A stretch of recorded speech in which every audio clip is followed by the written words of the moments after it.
Vamos lá, galera. Capítulo 9 da apostila número 5, né? Página 66. A gente vai trabalhar então com o que a gente chama de os impasses da globalização. Ou, né? Os impasses da globalização. Ok? Vamos lá então.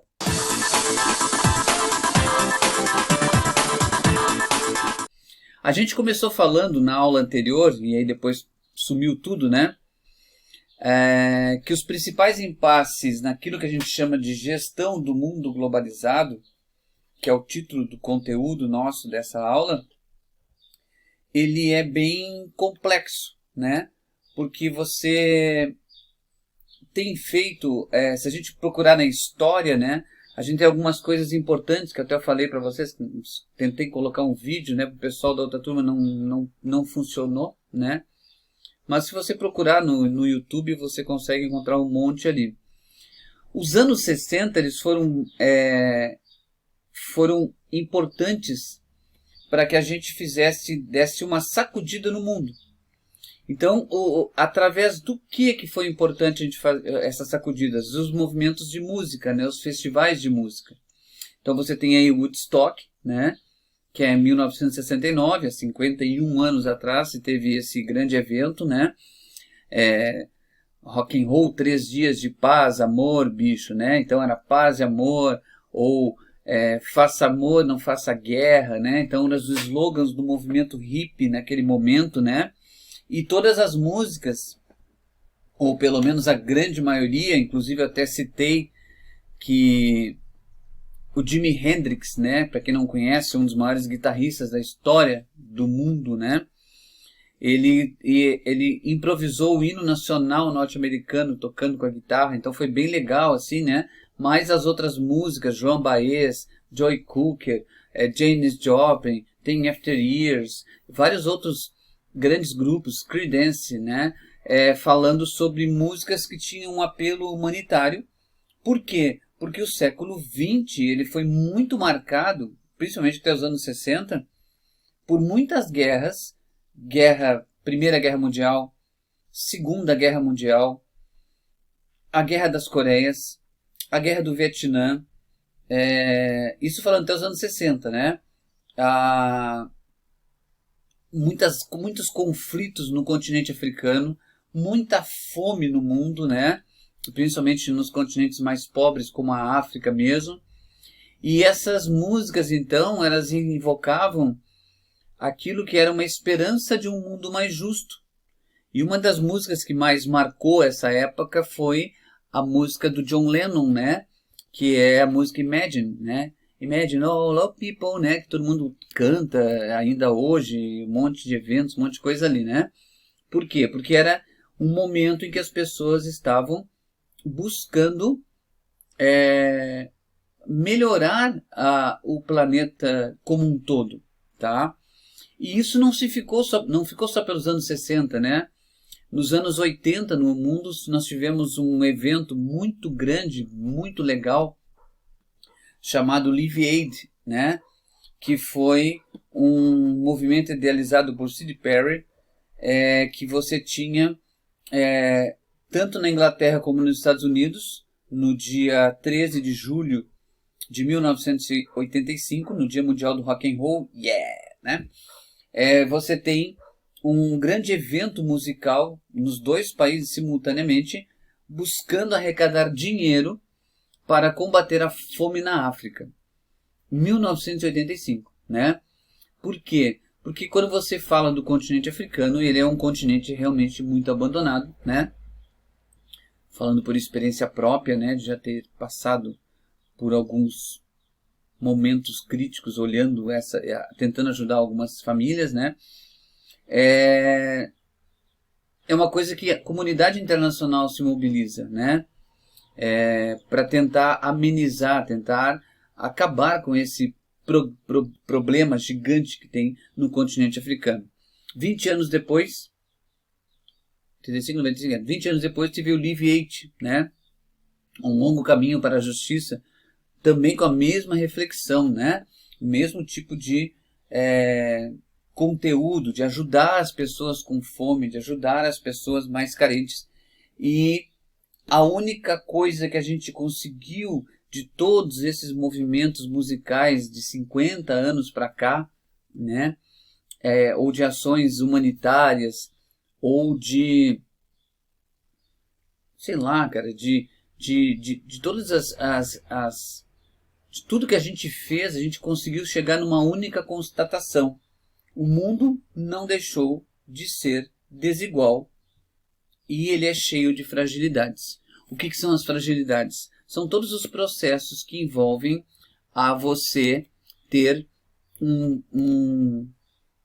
planeta que é extremamente concentrador de riqueza em alguns lados, né? E você tem aí uma grande desigualdade social por conta da desigualdade de renda, né? Por conta de tudo que a gente tem visto ao longo, né, das nossas vidas, pelo menos se não na nossa realidade perto, mas você vendo no entorno, né, assistindo alguns programas, algumas coisas ali. A globalização, a gente já falou sobre isso, ela é compreendida como um fenômeno técnico, né, que tem as inovações tecnológicas fazendo com que você tenha uma dinâmica muito acelerada. Essa dinâmica acelerada, ela nos leva a uma discussão. O que está acontecendo paralelo a essa dinâmica acelerada, né? Nós estamos atravessando um período que chega naquilo que é ao que a gente chama de geopolítica internacional. Então a geopolítica internacional, ela é como esse jogo Jenga, né? Jenga, né? Que é um de equilíbrio ali.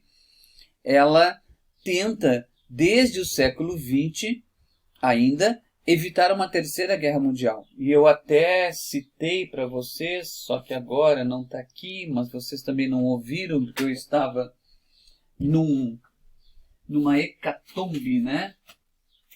Sumiu daqui, depois eu acho.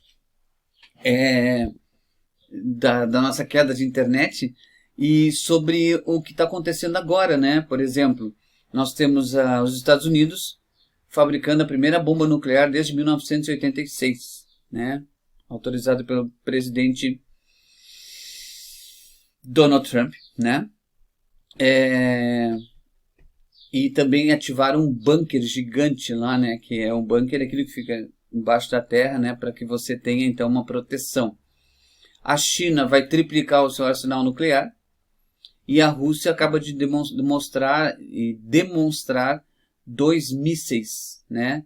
Um deles que faz curvas, como nos filmes, né, dos Vingadores, que vai fazendo todas as curvinhas e vai indo em alguns lugares com maleabilidade.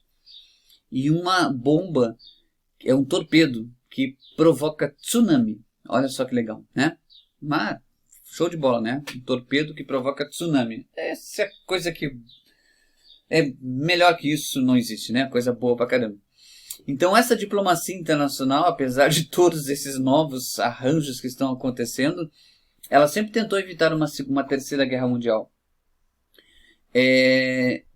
Porque o mundo mudou no pós-guerra, a gente sabe disso, né? Houve uma tendência de você tentar fazer uma coisa que era começar um processo de reestruturação do planeta Terra, tá? Só que o que acontece?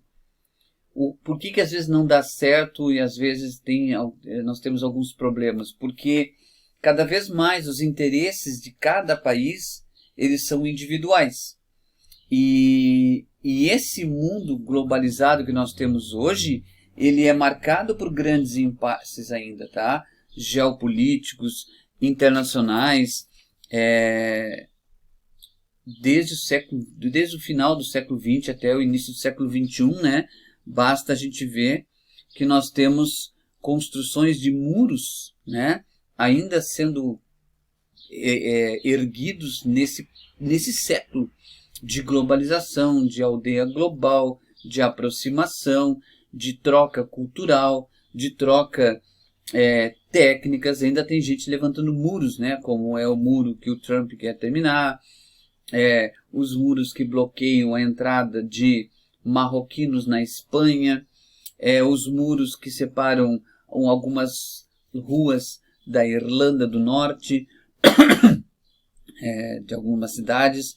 É o muro que você tem uma separação entre as duas Coreias. É o muro que está sendo construído por Israel em torno da Cisjordânia para isolar ali dentro os palestinos. Ou seja, ainda temos algumas coisas a avançar em termos de diplomacia, né, de geopolítica de verdade. Bom, dessa reestruturação do mundo, a gente tem 3 tendências, tá? A primeira delas diz o quê? Tradicionalmente, os países mais poderosos apresentavam grande capacidade de gestão autônoma e hegemonia. Então, historicamente, você tem uma grande, dentro da história, uma grande percepção desses valores, né, dessa gestão, os países se autogerirem numa forma legal, com hegemonias, né, o que a gente chama de aquela questão geopolítica, né, primeiro o Reino Unido, depois os Estados Unidos, Japão, né, sempre tem alguma hegemonia, né, um grande líder em algum momento, e nem mesmo os Estados Unidos hoje consegue mais ter essa capacidade, porque a gente viu isso já, né, com o Trump, principalmente pós 2008, né, que foi a crise da bolha imobiliária, quando nós tivemos um grande problema financeiro dentro dos Estados Unidos, que acarretou uma crise que se reflete por um bom tempo e piora com esse presidente que nós temos aí, né, que ele é individualista, ele é nacionalista, ele é protecionista, essas coisas todas aí. Então, o mundo que melhor se adaptou a esse sistema de globalização é o mundo corporativo. O que é o mundo corporativo? É o mundo empresarial, né? Então, o que a gente tem? A gente tem, por conta do acúmulo financeiro dessas empresas, é elas que se adaptam, é elas que conseguem fazer com que você tenha uma aproximação. É os produtos que circulam por todo o planeta Terra que fazem parte do que a gente chama de mundo globalizado. Porque entre as nações existem restrições, tá? Então, economicamente, a gente tem uma situação mais confortável por conta das empresas que hoje, né, trabalham e nesse ambiente econômico, virtual, tudo que a gente tem no planeta Terra. A segunda tendência é os blocos econômicos passaram a ser questionados e sofrer resistências. Bom, vamos lá. A gente sabe, ainda falando da primeira parte ali, que é possível romper algumas limitações que são impostas pelas fronteiras, né? A gente sabe disso. Por conta da internet, por conta dos transportes multimodais, por conta de um monte de fatores, né, que levam a uma possibilidade de ser mais flexível. Agora, quando você trabalha com essa flexibilidade, existem os blocos econômicos que, teoricamente, você teria uma melhor possibilidade de você fazer comércio, aquelas coisas todas ali, mas só que existem agora alguns questionamentos.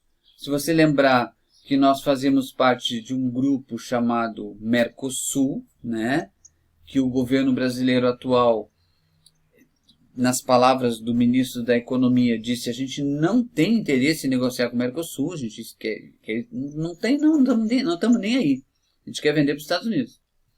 Então, é um modelo de rompimento, de resistência a esse bloco. Quando se tentou criar o Unasul, né, União dos Países da América do Sul, houve um embrião, foi crescendo, e agora cortou-se de novo a mesma coisa por parte do governo brasileiro e, portanto, você começa a ter essa resistência a trabalhar com blocos econômicos. Existe uma tendência de fazermos negócios apenas unilaterais ou bilaterais no máximo, né? Só Brasil e Estados Unidos, essa é uma política externa, nós vamos falar sobre a política externa brasileira logo em seguida. E isso começa, dei o exemplo do Brasil, que é mais fácil para você entender, né, o que está acontecendo, e existem grupos isolados e dissidências internas que vão surgindo. Então, nesse ambiente que a gente está vivendo hoje, é que tem surgido discursos dos governantes nacionalistas, protecionistas, xenófobos, racistas, preconceituosos, homofóbicos, machistas, que nós temos um presidente que representa tudo isso, tá? Que é um cara chamado Alexander Lukashenko, que é o presidente da Bielorrússia. Nós temos o Erdogan na Turquia, nós temos o Donald Trump nos Estados Unidos, que se negou no debate de anteontem a condenar supremacistas brancos, né? Se negou a falar o nome dos caras para dizer se você condena esses grupos racistas, e ele não falou nada, né? Ficou parado. Por quê? Porque é um presidente que tem esse discurso nacionalista, protecionista do seu país, preconceituoso, xenófobo, né? Um cara autoritário, né? Que já falou com todas as palavras, né? Que não sabe-se como, né? Uma dúvida nos Estados Unidos. Eu tenho amigos que moram lá, a gente tem conversado bastante sobre isso, que a opinião pública americana está pensando, como assim não vai aceitar a derrota? Como assim não vai aceitar a derrota? A coisa mais imbecil de um ser humano é dizer que existe fraude nas eleições e aí ele ganha a eleição. O que ele justifica então? Então nessa vez não houve fraude. Porra, né? É complicado, mas esse é um discurso dessas pessoas que são quase um movimento anti-globalização, né? Porque eles querem viver isolados, sozinhos, no máximo negociar com um ou outro país mais alinhado politicamente ou, sei lá, ideologicamente, vamos dizer assim. E a terceira tendência é os impasses da ONU. Por que os impasses da ONU? Porque quando você fala da ONU, você lembra que a gente falou sobre a estrutura da ONU e a gente tem uma grande dificuldade em relação à questão original da ONU. Porque você lembra, a ONU foi criada para tentar evitar guerras, né, como foi o papel da Liga das Nações, que não deu certo e surgiu a Segunda Guerra Mundial. Quando termina a Segunda Guerra Mundial, se faz esse papel novamente, vamos acabar, blá, blá. Mas só que a gente sabe que não tem como você evitar essas guerras se, por exemplo, algum país quer, como, por exemplo, os Estados Unidos, né? Agora nós estamos tendo uma guerra na Armênia, né? Eu acho que é Armênia e Turcomenistão, não me lembro agora, ou Turquia. Mas explodiu aí uma guerra na Europa, né? Que a gente, se passar e voltar um pouquinho no tempo, né? Os professores de história de vocês podem falar melhor sobre isso, sobre a Armênia, né? Mas começou assim a Primeira Guerra Mundial, cara, com esses estopins, essas coisinhas lá, naqueles cantinhos da Europa ali. Então, a ONU hoje, ela tem um papel diferente, né? Tem a Organização Internacional do Trabalho, tem a Organização das Nações Unidas, a Organização Mundial da Saúde, você tem o Programa das Nações Unidas para o Meio Ambiente, você tem a Unesco, você tem o Unicef, você tem a Organização Internacional do Trabalho, você tem vários organismos da ONU que ficam com as mãos amarradas. Porque por mais que você tenha ali, às vezes, comprovação científica, ciência, tudo certinho, ainda existem negacionistas disso, né? Ainda existem pessoas que se negam a aceitar algumas evidências, né, da ciência. Só parei aqui para ver se eu estava online ainda, que eu estou falando para ninguém, né, ou dando aula para mim mesmo, né, que é uma coisa legal. Ok? Bom, e uma das coisas que tem surgido são os grupos que são alternativas à globalização, né? Quando se criou a globalização em 1991, 92, por ali, logo em seguida, no início do século XXI, criou-se uma grande reunião, um grande seminário, congresso de conferências de grupos que são contrários a esse modelo global que a gente tem. Que, como a gente falou lá no início, a gente falou que o mundo não deixou de ser desigual e ele é cheio de fragilidades, né? Então não houve mudanças significativas. Então criou-se um fórum chamado Fórum Social Mundial, onde você tem alguns slogans, né? Por uma outra globalização, por um capitalismo mais humano, um monte de alternativas a esse sistema capitalista como nós estamos tendo agora, né? Então, são pessoas mais alinhadas com outras correntes não econômicas não voltadas para essa que está acontecendo agora, né? E que acabam patrocinando algumas coisas interessantes até de você pensar, né? Aqui no Brasil tem um evento da Folha de São Paulo que é chamado os pensamentos, novos pensamentos do século XXI, ou seja, tem várias cabeças, né? Prêmios Nobel, tudo que vem ao Brasil aí fazem, ou pelo menos faziam antes da pandemia, né? Umas discussões sobre tudo que está acontecendo no planeta e buscando uma alternativa a esse modelo que a gente tem hoje por aqui ainda. Dentro daquilo que a gente chama de vulnerabilidade geopolítica, a gente sabe que existe um grande problema que envolve o modelo capitalista que nós vivemos. Ah, mas o capitalismo é bom, é aquela coisa toda. Sim, a única coisa que a gente conhece é o melhor que a gente tem. Não tem outra alternativa, né? O que é melhor, né? Você entrar no mercado e ter um tipo de coisa só, uma marca de arroz, uma marca de óleo, uma marca de tênis, uma marca de calçado, de roupa, né? Um único modelo, ou você ter milhões de opções? Claro que é muito melhor você ter milhões de opções. Só que aí vai de novo lá para aquela coisa da desigualdade. Quem é que tem acesso a esses milhões de coisas? Né? Não é todas as pessoas, então ela não é feita para todos.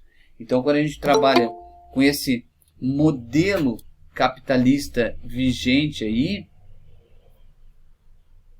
boa noite Vinícius Mafra, né? Quando a gente trabalha com esse modelo capitalista vigente, ele tem que ser criticado em algumas coisas, porque ele é realmente concentrador de renda, né? E não esqueçam que nem todo mundo tem o pensamento daquele senhor, que me foge o nome agora, que tinha uma fortuna de 45 bilhões de dólares e resolveu doar tudo porque ele disse que não quer morrer rico, né? Sabe-se lá, né? Precisa deixar um pouquinho para nós aqui, né, professores, né? Mas enfim, 45 bilhões de dólares, né, o cara doou. Há um repertório maior de opções técnicas, tá? Que significa o quê? Você ter maiores condições políticas e econômicas para que você tenha hoje um acesso maior ou menor a vários fatores que envolvem economia, relações sociais, questão cultural, né? Tudo isso pode ser bem aproveitado pelos países, no caso aqui, os países ricos, porque essa contextualização toda aí da globalização, ela crescem essas vulnerabilidades porque elas têm favorecido as grandes potências, porque o modelo capitalista é melhor para elas, essa maior opção técnica dá maiores condições políticas e econômicas de manterem a hegemonia, e existe entre esses países mais ricos, mais desenvolvidos, melhores estruturados, uma articulação financeira com o mundo corporativo. Então fica muito mais, digamos assim, naquilo que a gente chama de, erroneamente, né, de meritocracia, que foi uma piada que se fez nos anos 70 com essa palavra.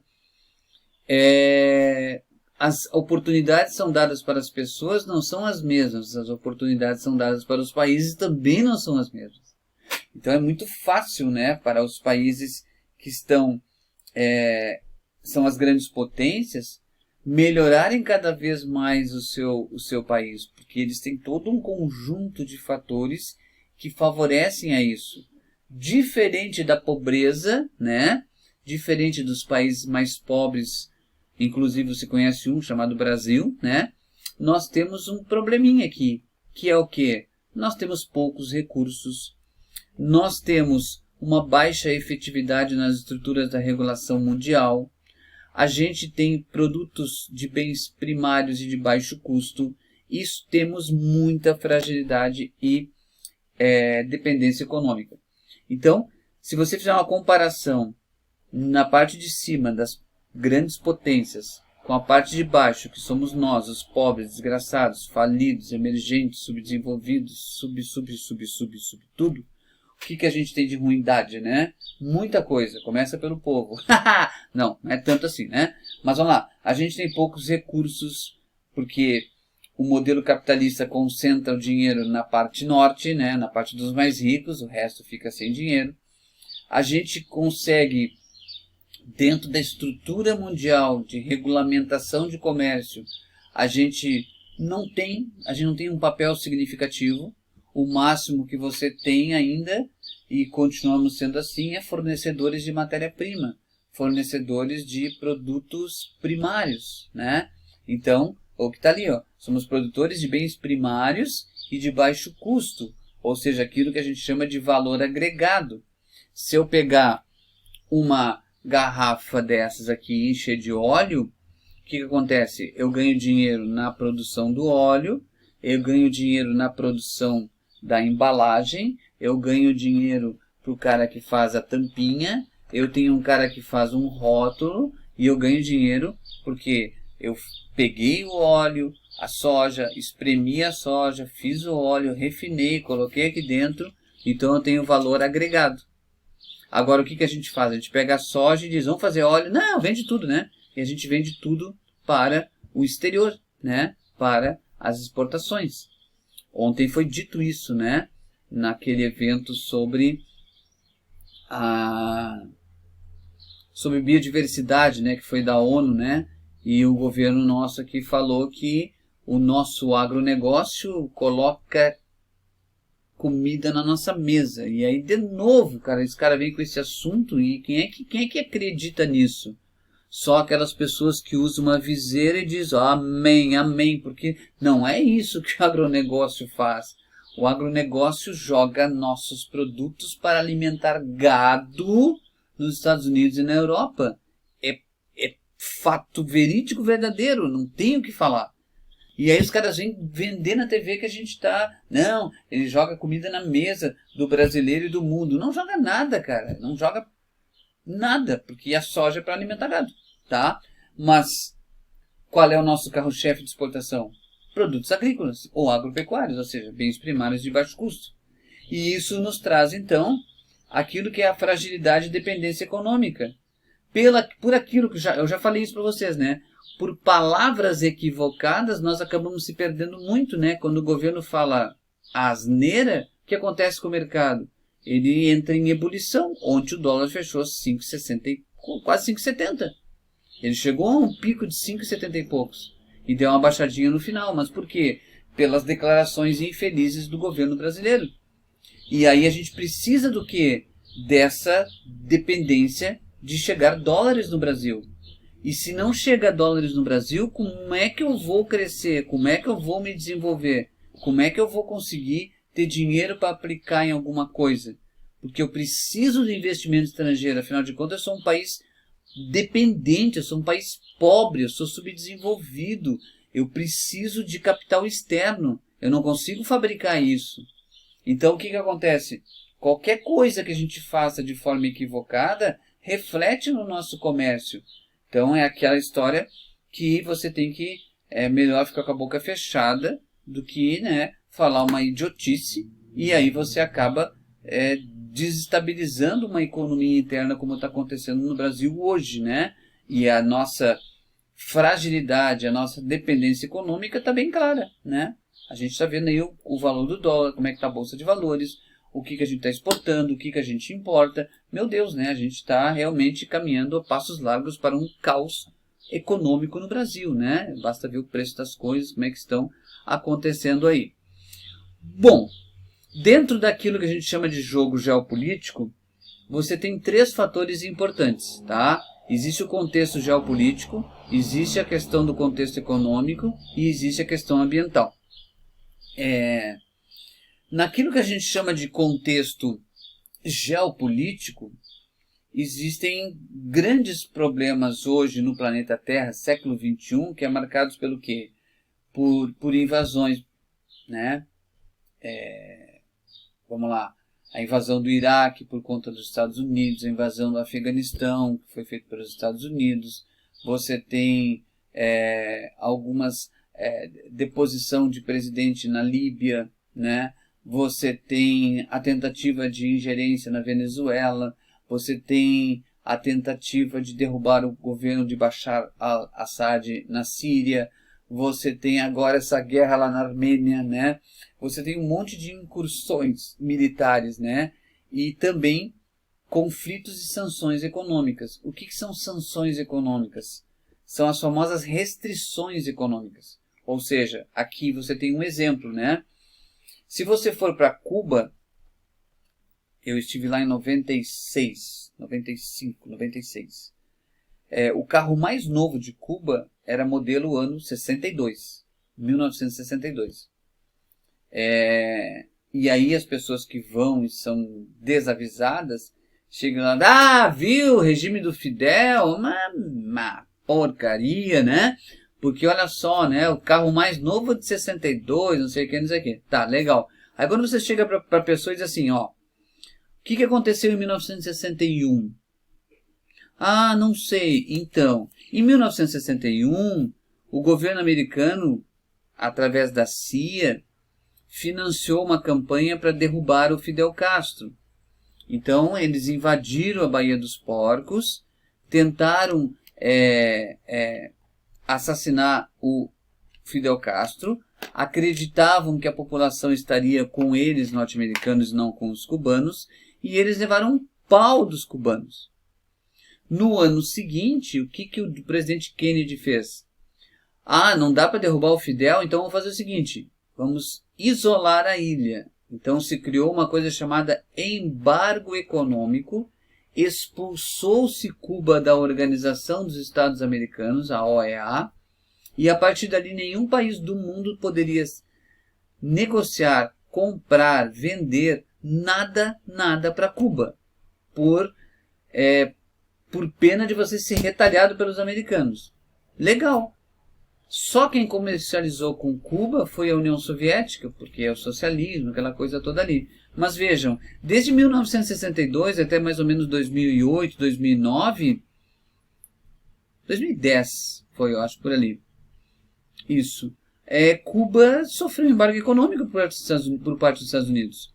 Quando ganha o presidente Barack Obama, o Obama levanta esse embargo, até porque tem um monte de agricultor americano que quer vender para Cuba.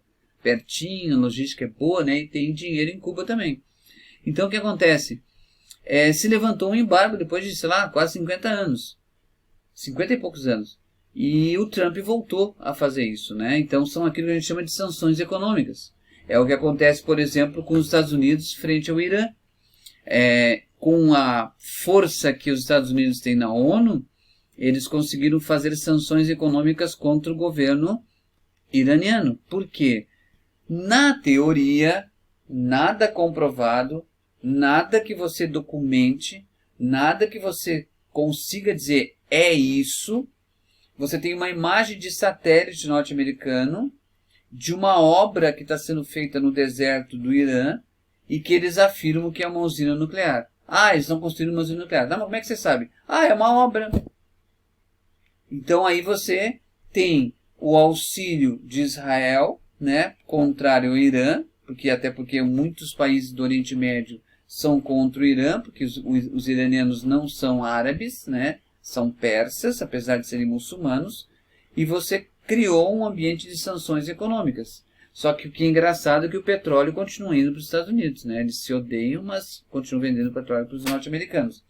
Então, são sanções econômicas. Então, esse processo, eles sempre vão de encontro a quem é o principal país que se beneficia disso, que é os Estados Unidos, né? Que é a nação norte-americana.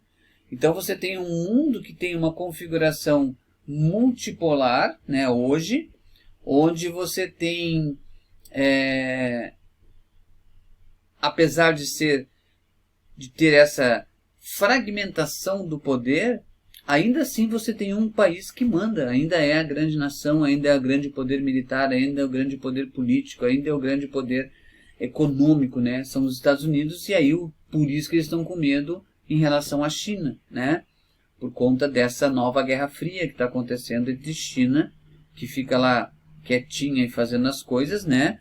E está crescendo cada vez mais e se espalhando seus tentáculos pelo planeta Terra, né? E faz com que você tenha então esse medo, né? Por conta dos norte-americanos. Em relação à economia, nós tivemos um período bem crítico no início do século XXI, especificamente no ano de 2008, que é a crise da bolha imobiliária, que é uma consequência direta daquilo que você dá o nome de crise econômica, atentados às Torres Gêmeas, né? O 11 de setembro. O 11 de setembro ele foi importante por quê? Porque você teve a queda das Torres Gêmeas e, por consequência, você teve todo um processo que acabou atingindo a economia americana 7 anos depois. É uma história muito longa, mas é legal, tá? E nessa bolha imobiliária, acabou-se mostrando que o sistema financeiro mundial ele tem várias fragilidades. Então, por um motivo muito rápido de estar tudo muito interligado, tudo muito amarrado, qualquer crise em algum país acaba descambando para uma crise que é mundial. De uma coisa única passa a ser uma crise mundial. E afetou principalmente os países desenvolvidos, né? Então você teve ali o Fundo Monetário Internacional, o Banco Mundial, auxiliaram essas nações a se reerguerem teoricamente, né? A tentar chegar num processo de melhora. O Brasil, né? Eu já falei sobre isso. O Brasil emprestou dinheiro para os Estados Unidos, emprestou dinheiro para o Fundo Monetário Internacional, né? Para que auxiliasse as nações mais ricas a se reerguer, né? Só que o custo foi muito forte, muito cruel assim, que é aquele custo que envolve os cortes sociais que são obrigados, aquilo que eles chamam de planos de austeridade, né? Então você elimina muitos benefícios dos trabalhadores, né? Das pessoas em geral. Então você tem uma consequência muito complicada para as nações um pouco menos privilegiadas, como na apostila de vocês deve falar sobre a Grécia, né? Então nós temos um novo jogo nessa questão que fez com que você tivesse, e aí de novo, né, uma coisa importante, na grande crise capitalista, quem é que intervém? Novamente, quem intervém é o Estado. Então, é aquela história que eu sempre falo. O Estado tem que estar fora da economia. Porém, quando você tem uma grande crise econômica, quem é que você recorre? Ao Estado, né? É uma coisa meio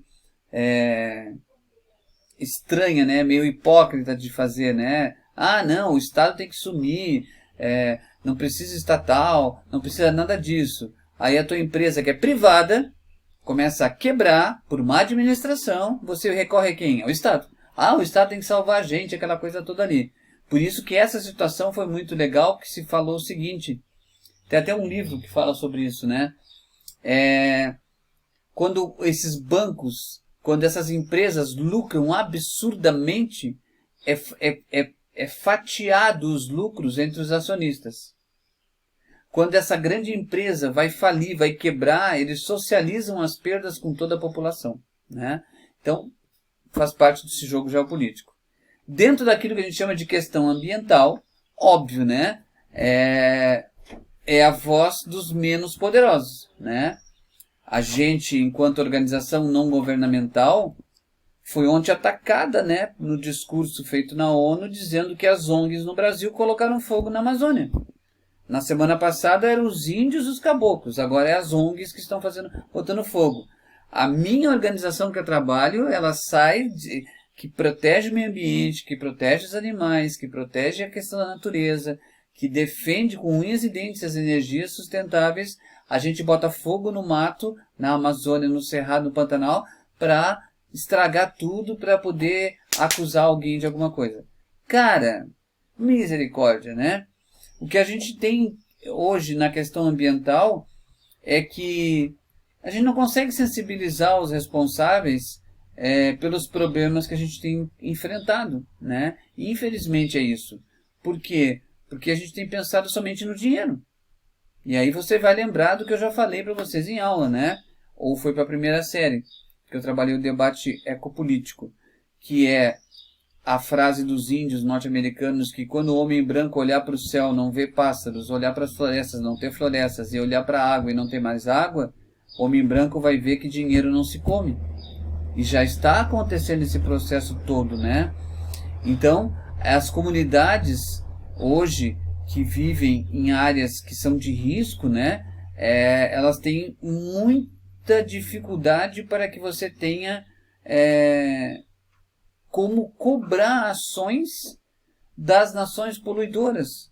Porque o efeito das nações desenvolvidas que poluem recaem sobre as nações mais pobres que não poluem. Então isso tem um custo ambiental, é o que cria aquilo que a gente chama de refugiado ambiental. É aqueles energúmenos, né, que se recusam a assinar os acordos de Paris, aqueles jumentos que acreditam que a Terra é plana, que não tem aquecimento global. Isso tudo faz parte de um ambiente que é extremamente complicado para o meio ambiente, né? Um ambiente complicado para o meio ambiente. Interessante. Bom, em meio a esse contexto ambiental tudo, a gente teve o que? 1972 em Estocolmo, 1992 no Rio de Janeiro, 2002 em Joanesburgo, em 2012 no Rio de Janeiro. Nós tivemos 1975 em Berlim, a primeira Conferência das Partes. Tivemos a Conferência das Partes de 1997 em Kyoto, que fez o Protocolo de Kyoto. Tivemos a Conferência das Partes chamada COP21, que foi em Paris, para a gente fazer os acordos de Paris para um substitutivo do Protocolo de Kyoto. Tivemos a COP25, que seria no Brasil o ano passado, e o governo brasileiro não quis receber essa reunião ambiental aqui no Brasil. Foi em Santiago do Chile, né? Ali já era um bom motivo para você pensar, nossa, vai dar fezes no futuro. Está acontecendo agora. A COP28 será em 2022 no Reino Unido e na Itália conjuntamente, para ver o que a gente pode fazer para que a gente tenha mais protocolos, mais conferências, mais ações para que você tenha uma maior conservação da natureza. Não é preservar para não mexer mais, é conservar para você poder usar, para você poder fazer as coisas de uma forma mais eficiente, né? Eu sou completamente crítico disso aí, né? Por isso que nos desafios da diplomacia internacional está exatamente a política ambiental. Um dos desafios é exatamente esse. A gente está sentindo os efeitos, né? Esses próximos dias agora, hoje é 1º, né? Até o dia 8, deve fazer os dias mais quentes do ano. Hoje deve chegar a 40 graus aqui no Vale do Itajaí, né? Então, cara, tá muito instável, né? Tem muita diferença climática, muitos extremos climáticos. Não temos mais estações do ano, não temos mais como a gente identificar, né? Primavera, outono, verão, inverno. Não, cara, é tudo um rolo só, né?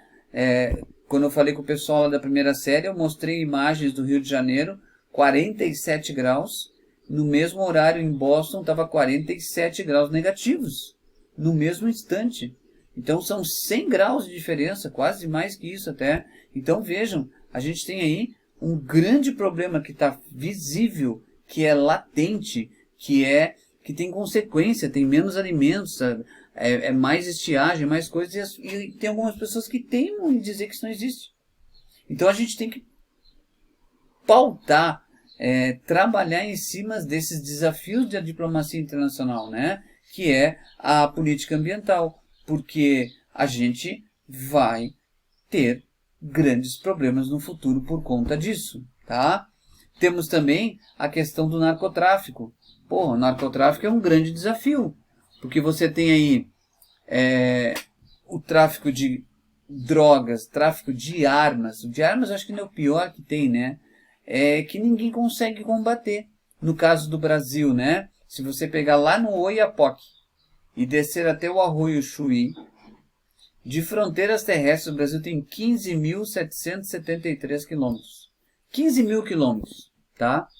De fronteiras. Como é que você tem acesso aos países vizinhos? Pela Cidade do Leste, no Paraguai, ali por Foz do Iguaçu, né? Você tem ali para a Argentina, por Uruguai, e o restante não tem acesso por terra. Então é vegetação e pantanal. Então o que acontece? Por onde é que entra esses armamentos, essas coisas? Por essas áreas, não tem? O cara tá andando meio na mata, tem uma placa assim, bem-vindo ao Brasil, não pode entrar. E você, não posso entrar no Brasil. Os caras vão entrar. Então o tráfico de armas, que é o mais perigoso, né? É o mais complicado, então não é armar a população que vai salvar o Brasil, né? Pelo contrário, né? É você ter uma restrição à entrada de um programa que faça restringir a entrada de armas ilegais no Brasil, né? Porque muita gente que tem armas foi roubado pelo bandido, além de levar o tiro, o cara levou a arma para assaltar mais gente. Então tem um monte de problema, né? E às vezes quem defende as armas, né? Por exemplo, o próprio presidente Bolsonaro, né, que estava numa moto, foi assaltado, levaram a moto e a arma dele. Ele era armado e levaram tudo. E ele era do exército, cara. Um cara preparado, que manuseia a arma, foi assaltado e levaram tudo dele. Nós tivemos aqui em Santa Catarina também um soldado, um sargento da PM, que foi desarmado pelo cara e matou o cara. Então, o problema não é armar a população ou desarmar a população. O problema está aqui, né? O narcotráfico, o tráfico de armas, o tráfico de qualquer tipo de drogas, né? E isso é que tem que ser combatido. E esse é um grande desafio, porque como é que você consegue fazer isso? É muito difícil, né? Você tentar fazer isso. Outra coisa importante é a questão das migrações internacionais. É um outro desafio. Você está vivendo isso, né? Aquilo que a gente chama... Poxa, acho que faz uns... eu estava lá em 2016. Então, quando eu descobri o câncer, 2015. Em 2015, eu dei uma aula sobre a crise dos refugiados, ali no Colégio São José, né, de Itajaí. Crise dos refugiados. E eu me lembro de uma aluna dizendo assim, mas isso aí é só agora, não vai passar rápido, isso não acontece muito, né? Morreu o menininho Aylan, continua até hoje, estamos em 2020 e continua em crise de refugiados, né? Uma crise complicada, porque não tem lugar para todo mundo, não tem espaço, trabalho, moradia, não tem para todas as pessoas. Para onde é que essas pessoas vão ir? É uma causa humanitária, elas estão fugindo de guerras, elas estão fugindo de perseguições. Tem algumas que são os refugiados ambientais, né, que estão perdendo tudo para a questão de elevação dos níveis dos oceanos. As Ilhas Maldivas, as Ilhas Tuvalu, que não existe praticamente mais ali nas Filipinas, né, por conta de questões climáticas. Então, você ver as migrações internacionais, nós tivemos aqui no Brasil, né, gente fugindo da Venezuela, gente pobre que precisa de dinheiro para comer, que precisa se alimentar e não tem emprego lá, vem para o Brasil, são discriminados também, né? Xenofobia, discriminação racial, tudo isso acontece e faz parte desse desafio. Como é que eu vou fazer com isso, né? O país que mais recebe imigrantes na Europa é a Alemanha. A Angela Merkel abriu as portas para muita, mas muita gente mesmo. O que causa também um sentimento complicado, né? Falando o que eu já falei anteriormente, né? O filme Ele Está de Volta, que é quando, teoricamente, Hitler acorda em 2000 e pouco, né? Assim, estou aqui, né? O que eu estou fazendo aqui? E Hitler, as pessoas reais vão tirar foto com ele entra em bares, em lugares como ator e interage com pessoas reais, e essas pessoas reais falam, aqui tá cheio de turco, quando você estava aqui era melhor, tinha que limpar toda essa corja daqui, se gente que não tem estudo, não tem nada, gente de outras cores, cara, mostra muito bem o racismo, a xenofobia, o preconceito que existe ainda hoje, e é um grande impasse, né, da diplomacia internacional aí também. E, claro, né, a questão da energia nuclear. Foi assinado no começo do governo Obama, com o Obama e o Dmitry Medvedev, né, mais o Vladimir Putin, o START, né, que era um acordo de desarmamento nuclear de ambas as nações. Tem o TNP, que é o Tratado de Não Proliferação de Armas Nucleares, né, e que, como eu falei anteriormente aqui, na super interessante, a nova era nuclear, ela tá se fazendo mais ou menos o que aconteceu no século XIX e início do século XX, que foi aquilo que se chama de paz armada. Né? Enquanto estava todo mundo em paz, os países se armavam. E depois deu a Primeira Guerra Mundial.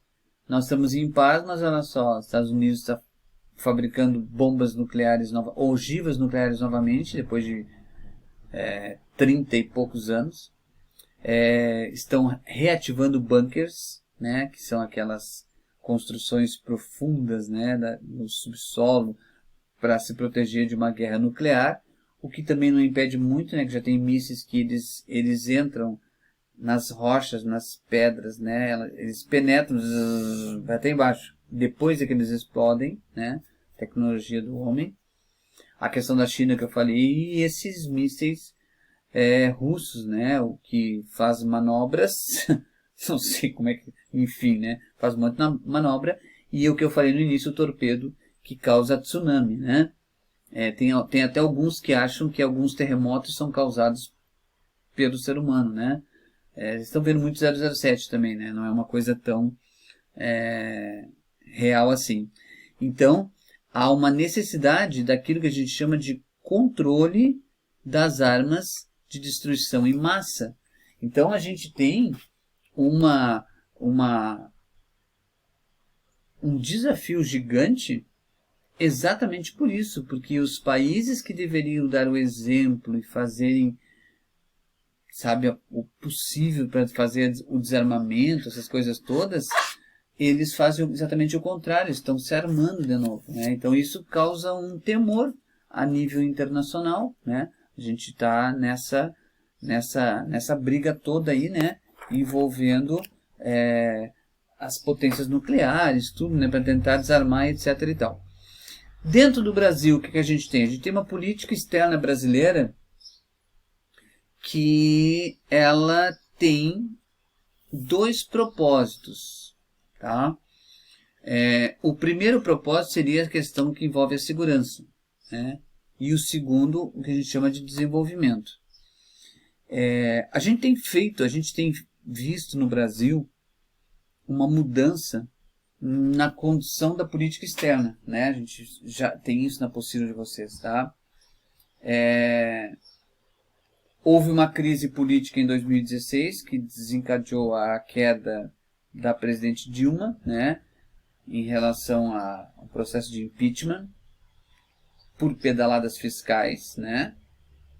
Que está se fazendo agora a respeito do Renda Brasil, mas depois que caiu a Dilma num dia, no mesmo dia fizeram uma lei que pedalada fiscal não é mais motivo para impeachment, né? Faz parte do jogo político.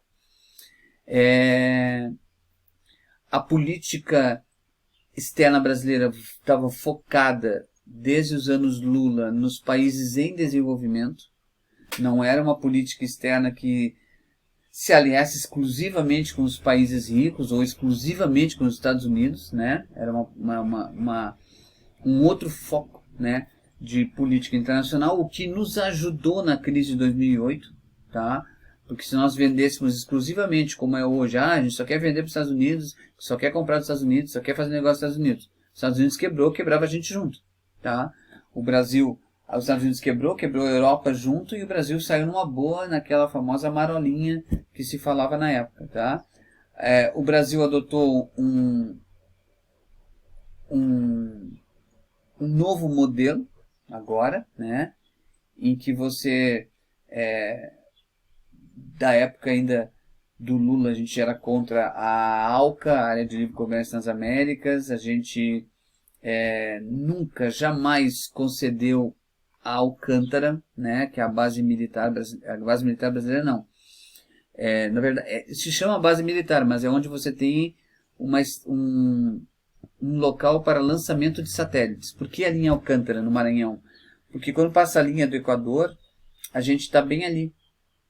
Então a gente tem bem a linha do Equador ali, bem próximo, tu gasta menos combustível, que tem menos espaço, né? Ela é mais achatada nos polos, e aí você tem ali, é mais fácil lançar para o espaço com menos combustível, então é mais barato lançar de Alcântara ali. E a gente o Fernando Henrique concedeu a licença para os Estados Unidos em 2002, para que ali fizesse uma base militar americana, e o governo Lula chegou e disse, não vai ser, isso aqui é nosso, como é que vão deixar os caras entrar aqui e fazer uma base militar no Brasil, para quê? E aí não se deu, e agora se entregou para os Estados Unidos novamente, que é um perfil diferente, né? A gente reduziu o número de embaixadas, né, espalhadas pela África, pelo Caribe, e hoje a gente tem uma nova mudança, né? Hoje você tem até o que a gente chama de limitação, né, do nosso próprio ministro das Relações Exteriores. Então, quando a gente fala de uma política externa, sempre se fala da questão de um Estado, o desejo, né, é de autopreservação, né, e depois se trabalhar em cima do próprio desenvolvimento interno. É assim que a gente chama a teoria política, porque a teoria política interpreta a conduta externa dos governos. Então, quando eu trabalho com política externa brasileira, eu tenho uma disciplina, eu tenho uma parte da graduação de Relações Internacionais, por exemplo, que você tem uma teoria política que vai analisar a conduta externa dos governos. E isso faz com que você tenha o quê? O Brasil, que não sofre ameaça, não tem nenhum outro país. Ninguém quer brigar com o país, né? Ninguém quer brigar com o Brasil. Ninguém quer invadir o Brasil. Ninguém tem tropas da Rússia, as Farcs, que mais que tinha? O Cabo Daciolo, né, que falava da URSAL, né, União das Repúblicas Socialistas da América Latina, né? Não tem nada disso, cara. Não tem ninguém, né? Porque, se a Dilma cair, o exército russo está nas fronteiras junto com a Venezuela, vai invadir o Brasil. Tem guerrilheiro chinês escondido na Amazônia. Cara, meu Deus, que se fez de coisa na internet, assim, WhatsApp, foi uma coisa absurda, né? Mas não tinha nada disso aí, né? Até porque uma das coisas legais da política voltada para os países mais em desenvolvimento, como o Brasil, como a Rússia, a Índia, a China e a África do Sul, é a fundação dos BRICS, né, na época, né? Os BRICS acabaram quase sendo um bloco econômico, né, que tem um papel muito significativo naquilo que a gente chama de geopolítica e economia atual, porque se você pegar os 210 milhões de brasileiros, mais 1 bilhão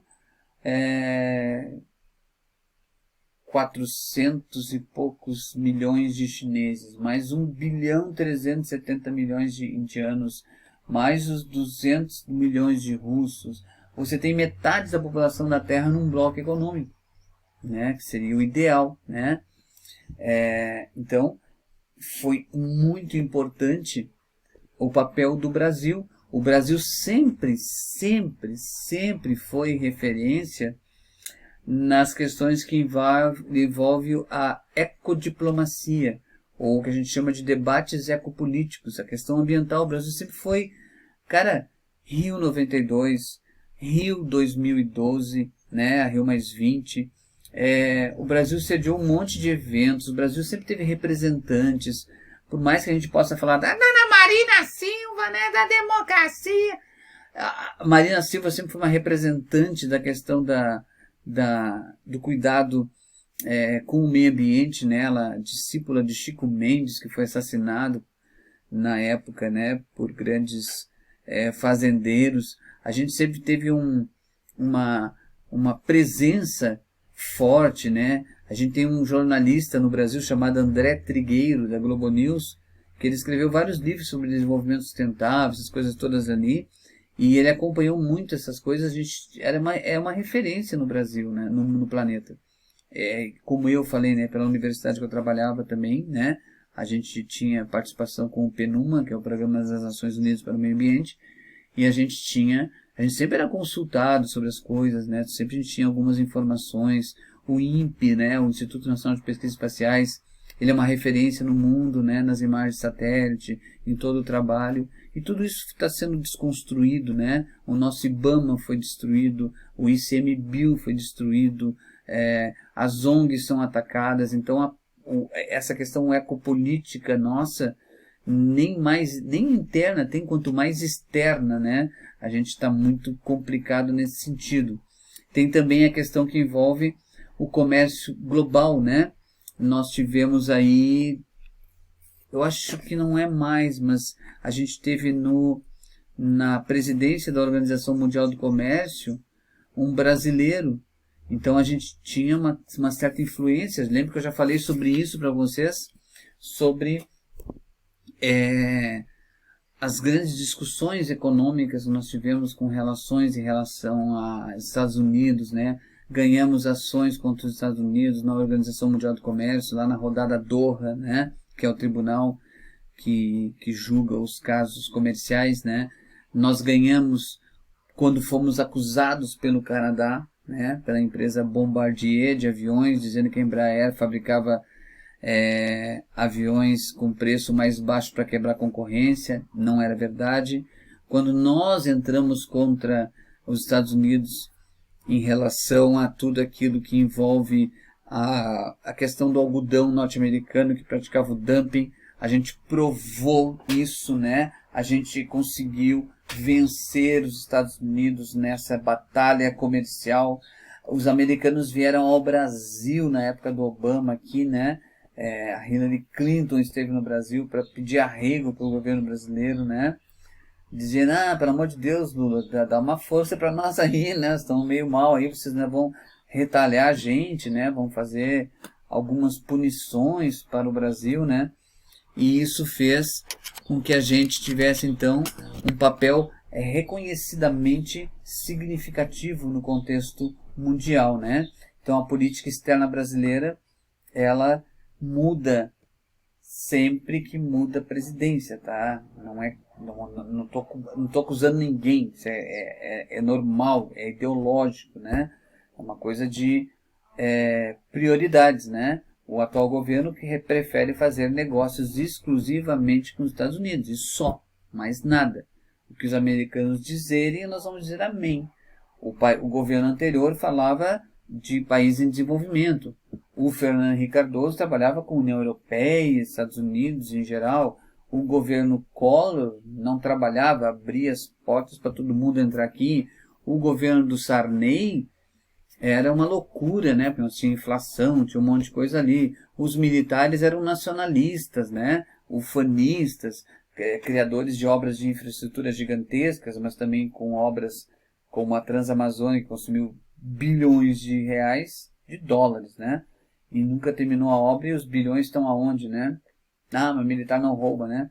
Então tudo isso são coisas que fazem parte de um contexto de política externa brasileira. Sempre foi assim, desde Dom Pedro até agora ao atual presidente. Então você sempre vai mudar um pouquinho o viés de cada um, né? Aquilo que a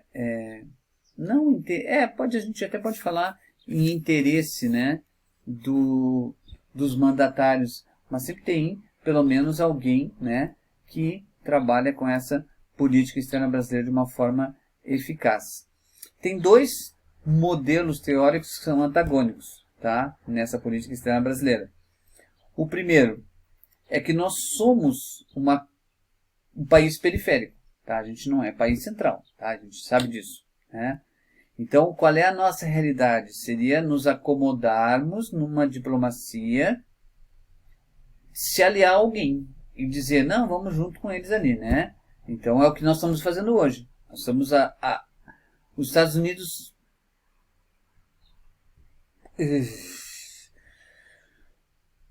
Mais simples, os Estados Unidos dizem, e nós, amém. Os Estados Unidos dizem, yes, nós, amém. Os Estados Unidos dizem, fuck you, amém, né? Então a gente diz amém para os Estados Unidos em geral, tá? Mesmo que a gente esteja no mesmo continente, eles são muito melhores do que a gente em todos os fatores. O segundo modelo é o que a gente chama do princípio que o sistema internacional nunca se encontra perfeitamente equilibrado. E atenção, tá? Nunca vai ter esse equilíbrio, tá? Sempre tem interesses particulares de cada um nessa história toda aí, tá? E existe a correlação de forças, vinculada ao quê? A conduta dos estados que os compõem. Então, a ideia desses paradigmas teóricos que a gente tem, a gente precisa entender que a gente não deve se limitar ao conformismo. Aquilo que alguns falavam, esqueci o nome do cara que falava isso, que a gente tem a síndrome do vira-lata, né? Que a gente apanha e fica atrás do nosso dono, né? Não sermos passivos a tudo que se impõe para nós, né? O Brasil teve um momento no início do século XX aí, na primeira metade, a primeira década, que o Brasil não se curvou às nações mais ricas. O Brasil bateu de frente, chegamos a ser a 6ª economia mundial, a gente tinha representatividade fora, a gente ia para reuniões fora ali, o presidente brasileiro era aplaudido, homenageado, era, representado, era chamado para vários discursos, várias coisas, né? Então, tudo isso por uma postura do governo. Então, o primeiro fala que a gente deveria ser aliado a alguém, submisso a alguém. O segundo é você bater de frente um pouquinho, né? Para você ter um pouquinho mais de autonomia nessa situação toda aí. Lembrem de Oswaldo Aranha, esse cara aqui, Oswaldo Aranha, né? O presidente da Organização das Nações Unidas, o primeiro presidente da ONU de 1947, né? É um brasileiro, né? A posição brasileira sempre foi a de evitar confrontos. Nunca na história do Brasil nós entramos com bater em alguém, xingar alguém, criticar alguém. Não, a gente sempre foi um país de diplomacia, cara, de chegar, vamos negociar, vamos conversar, para que sair brigando, né, na porrada, aquelas coisas todas ali. E a gente sempre teve uma tradição de relações cordiais com todos os países. A gente nunca foi inimigo de nenhum país, independente da ideologia, independente do sistema de governo, a gente sempre teve relação cordial, né? É muito legal a política externa brasileira condenar a Venezuela por ser uma ditadura e se aliar à Arábia Saudita, que é uma ditadura, né? Mas aí há uma ditadura que convém, né? É difícil a gente entender certas coisas que acontecem hoje no Brasil. Bem, acontece sempre, né? O início do século XXI é importante porque o Brasil passou a ter uma projeção internacional bem mais expressiva, né, politicamente falando. Tivemos relações cordiais com os países desenvolvidos também. E nós tínhamos uma nova estratégia política, que era o quê? A aproximação com os demais países em desenvolvimento. Então isso foi importante para nós, né? A gente abriu um leque muito bom de políticas externas. Isso fez com que a gente costurasse vários acordos, tanto políticos como econômicos e também de infraestrutura. E aqui a gente vê, da atual política brasileira, revista Exame, né, mostrou isso aqui, do Ministério da Economia nosso aqui, tá? Que o Brasil se submeteu voluntária e ideologicamente aos Estados Unidos. Quando você faz isso, você comprou uma guerra comercial contrariando os interesses nossos. Porque o nosso maior parceiro comercial, e o gráfico mostra isso, é a China. Olha ali, ó, de 2019. Vamos lá, 2018. Parceiro comercial, China e o resto do mundo. A gente negociava com o resto do mundo. Antes disso, China e o resto do mundo. Quando chegou em 2019, ó, a China 0,2 menos 0 e menos 5,1 o resto do mundo. Hoje a gente, ó, 22 bilhões de dólares ao superávit do Brasil desse ano, e a China responde por 17 bilhões. Se você parar de comprar e de fazer negócio com a China, o Brasil morre à míngua. Nós vamos falir mais ainda. Ah, mas o dólar já está 5,70. Mas é isso, meu amigo. Se você não souber fazer uma política externa brasileira, nós vamos se ferrar. Porque os negócios com o mundo estão acabando, ninguém quer comprar nada do Brasil por causa da questão ambiental e ainda você quer brigar com a China. Maravilha! Palmas para a diplomacia brasileira, né? Então faz parte essa situação toda, né, que a gente vive, que se faz de erros que a gente vive, né? E talvez com os erros a gente aprenda para melhorar o nosso país em algum momento histórico que a gente possa ter. Então, povo de Itajaí, alguma dúvida, alguma pergunta?